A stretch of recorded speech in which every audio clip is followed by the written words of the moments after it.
Immortals is about a young man called Theseus who sees the world, or his world, being ruined by a mad, crazy king, King Hyperion, played by Mickey Rourke.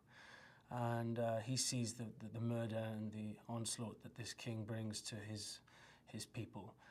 And as a child, he's unknowingly trained by this old man, who actually is me.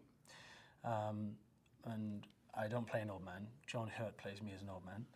And Zeus has chosen him to lead his people against this king.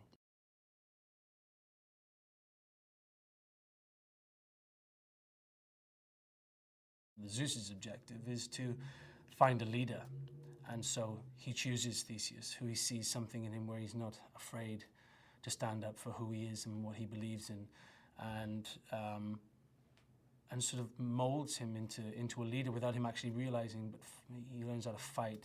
He's a very strong man, and you watch a character develop and watch how Zeus stands back a lot of the time and just allows Theseus to find his own way.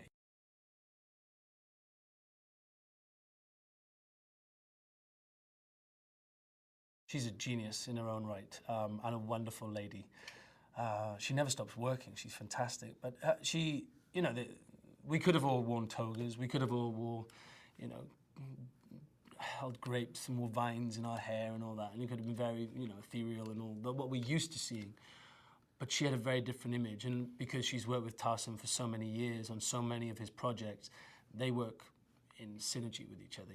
They absolutely have the same, they're on the same page. And she took what you would expect armor to look like and headgear and all that stuff, and she just took it to a completely different level, a level that you don't ever see. People are too scared to go that far, and it's breathtaking.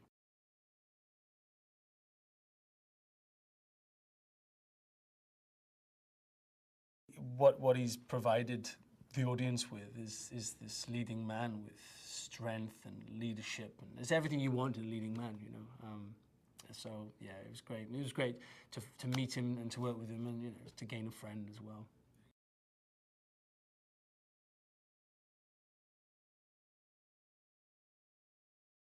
Expect the unexpected, because you're dealing with a story that's thousands of years old.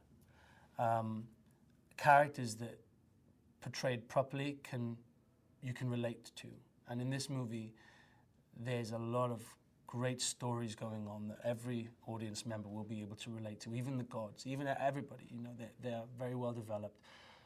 And it'll just be a feast for the eyes.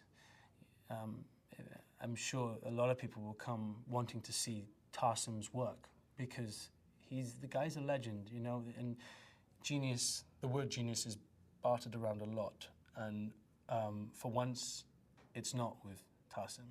He ultimately deserves that title.